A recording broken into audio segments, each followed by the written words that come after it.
বাংলার মুখ আমি দেখিয়াছি, তাই আমি পৃথিবীর রূপ খুঁজিতে যাই না আর।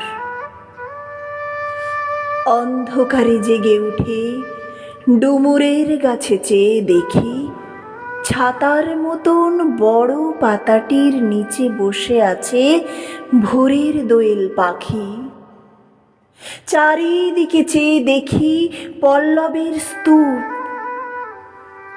জাম, বট, কাঁঠালের, হিজলের, অশ্বথের করে আছে চুপ।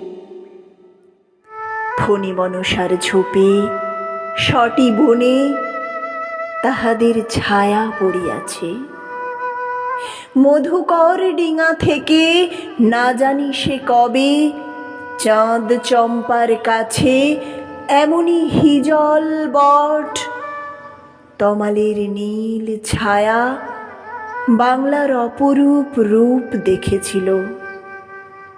বেহুলাও একদিন গাঙ্গুড়ের জলে ভেলা নিয়ে কৃষ্ণা দ্বাদশীর জ্যোৎস্না যখন মরিয়া গেছে নদীর চড়ায়, সোনালি ধানের পাশে অসংখ্য অশ্বত্থ বট দেখেছিল।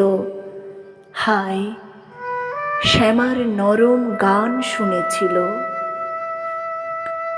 একদিন অমরায় গিয়ে ছিন্ন খঞ্জনার মতো যখন সে নেচেছিল ইন্দ্রের সভায়, বাংলার নদী, মাঠ, ভাট ফুল ঘুঙুরের মতো তার কেঁদেছিল পায়।